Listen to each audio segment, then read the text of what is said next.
Hi friends, Prepared Suburbanite here.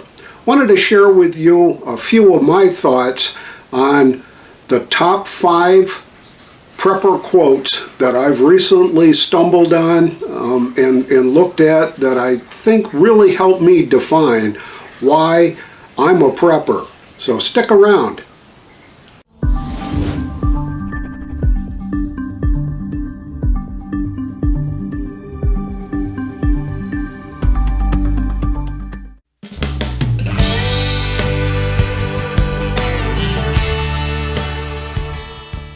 So for me, prepping is truly a way of life. It's a mindset that you get into that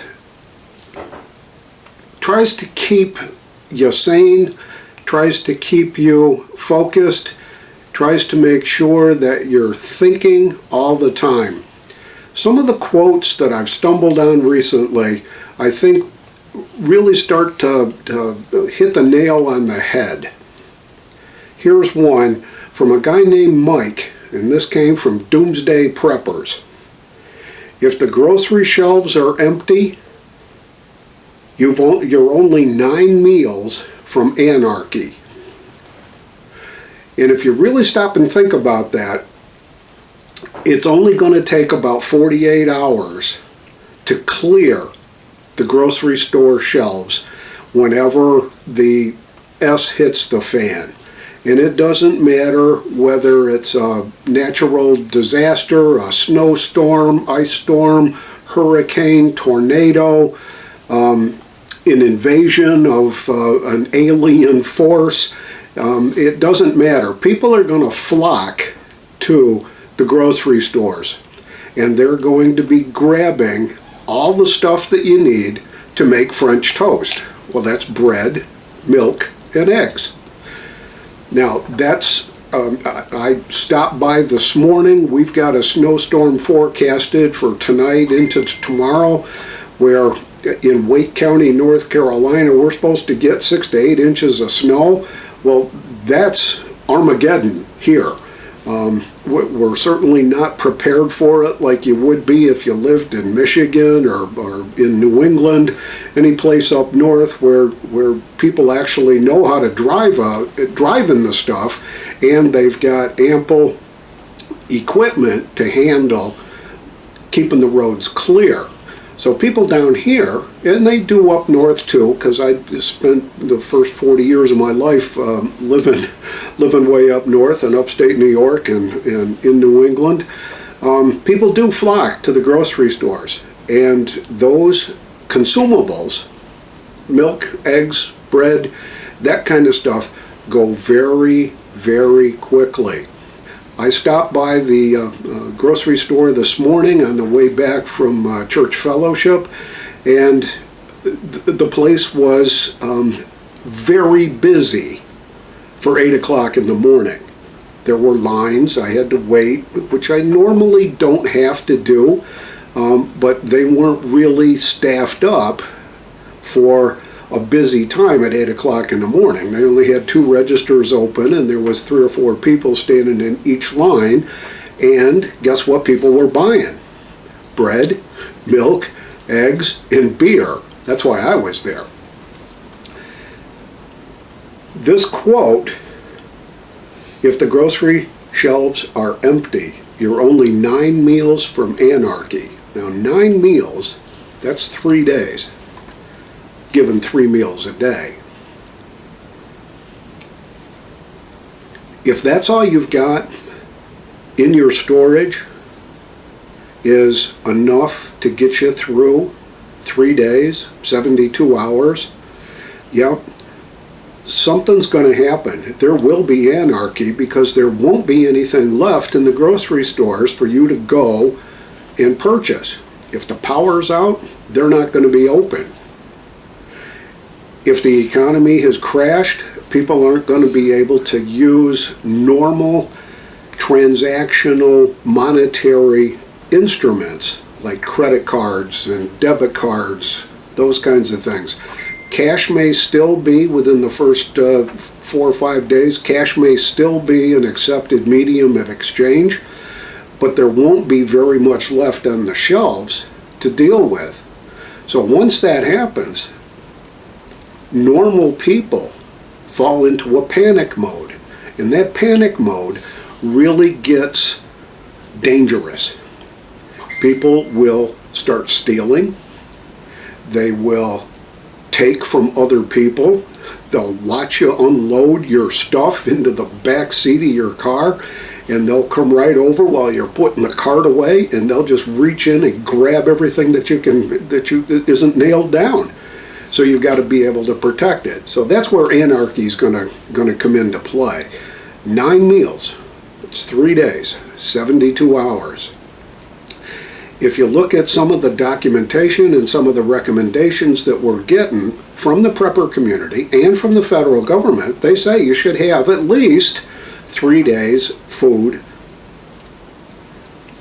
stored so that you can weather a 3-day storm. Well, I'm betting that there's a lot of people that don't have that much left over, judging by what I saw in the grocery store this morning and what I've seen when other storms really want to come in and hit this area. They go crazy. People are loading up on stuff that they would normally never buy, but it's food and it may last them a few days. That's why being prepared is really important. If you've got your foodstuffs, you've got your freeze-dried meals ready to go, if you've got canned goods, canned tomatoes, spaghetti sauce, chili, rice and beans, you name it, if you've got it, you'll be able to weather the storm for quite a long time.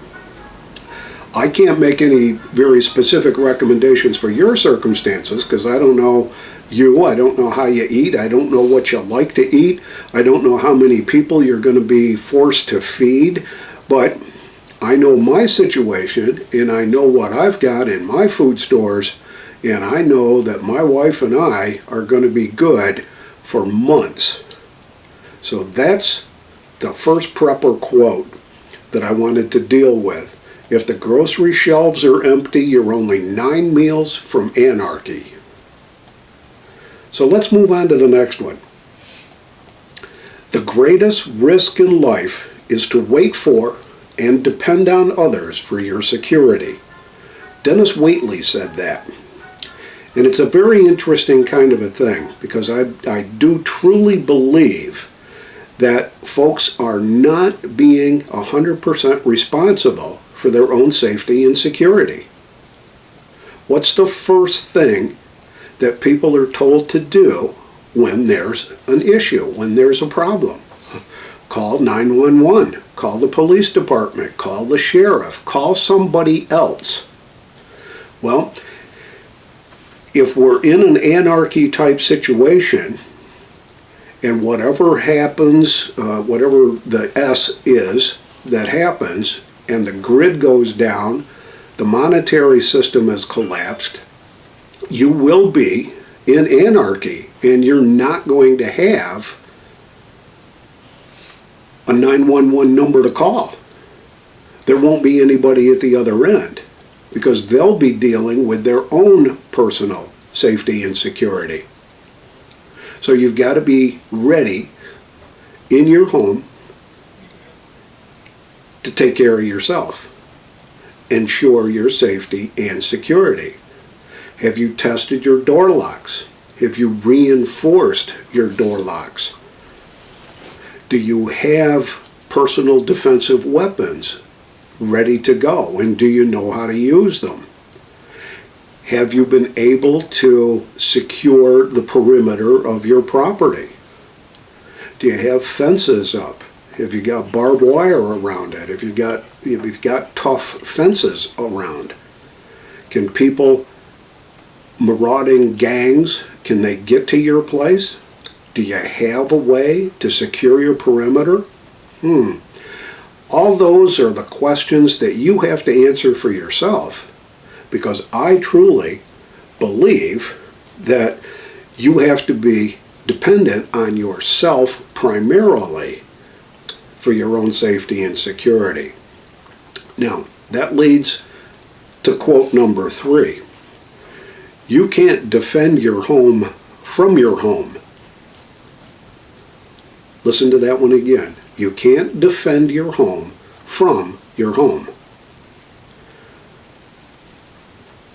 YouTuber The Prepared Mind said that during one of his recent broadcasts, and it struck me as being one of the most profound security statements that I think I've really ever heard. Now picture yourself in your home. You may have 2x4 walls. There may be siding on the outside. There's going to be wallboard. There may be paneling, wallpaper, that kind of stuff. Is that going to stop a shotgun blast coming through the sidewall? No. Are your doors secured? Can somebody kick in your front door, your back door, your side door? Well, chances are they can. Can they break a window and reach through and unlock the door and just come on in? Sure they can. So, what he means when he says you can't defend your home from your home is that you have to be defending your home from an external perspective. That means you've got to be running a guard on the perimeter. You've got to be alert to that. Now, if it's just two of you, like it is most of the time in our house, one of us is going to have to be on constant guard duty, and the other is going to be in the safety of the house. So if I'm out patrolling the perimeter of my property, my wife is going to be in the house, hopefully safe and secure, but I'm going to be outside walking the perimeters to make sure. If I decide that I'm going to go upstairs to the upstairs bedroom, open the window, stick a pair of binoculars out the window and see if I can scan the whole area, no, I can't. I may be able to get 90 to 120 degrees of vision just in the one direction of the house, and then I'd have to move to the back bedroom and open that window and take the binoculars and scan out there and then move around. It's not practical to do it that way. So you've got to have a plan to secure your perimeters. So that's quote number 3. Quote number 4, and this came from Iraq veteran 8888, and he recently said this in one of his shoot 'em up meltdown type videos, that this gun shoots better than I do. Well, if you think about that, if you've got a well-maintained firearm, it probably is going to shoot better than you. I mean, if you put it in a vise and you leveled it and you aimed it and you were able to pull that trigger without tipping the gun one way or the other, or jerking it up or twisting it, it's going to be shooting those bullets right in the same hole every single time. So the gun will shoot better than you. Now, how can you get past that? How can you be able to say, I can shoot almost as good as the gun shoots? Well, practice, practice, practice. Know your firearm, know what you can do, know how the grip works on it, know how your hand fits on the handle or the grip on your handgun, know how that it's going to feel if you've got your shotgun jammed into your shoulder. Do you know where it's going to shoot every single time? If you shot enough so that you've built the muscle memory that's necessary to ensure constant, accurate shooting. Just some food for thought. Number 5 is, and I love this one, he's my favorite author. I've been a Lord of the Rings fan for years and years and years. J.R.R. Tolkien said, "Not all those who wander are lost." And it actually appears, I think, at 3 different times in the Lord of the Rings trilogy, which is not really a trilogy, but let's not split hairs here. And what he means is, if you see there's a wanderer out there, don't presume that they're just plain lost.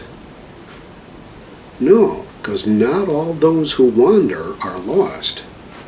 If there are strangers walking through your neighborhood, don't presume that they're just simply lost. They can't find their way. They need help. No, you've got to assume that they are there for a purpose. And if you can define that purpose, then you know how you're going to have to treat that as a threat or as a friendly encounter.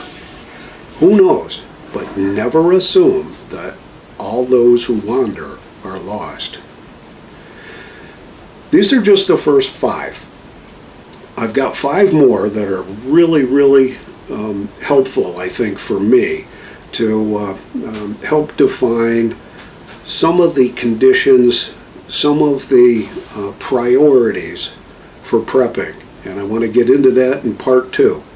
So this is the Prepared Suburbanite, reminding you to be prepared always.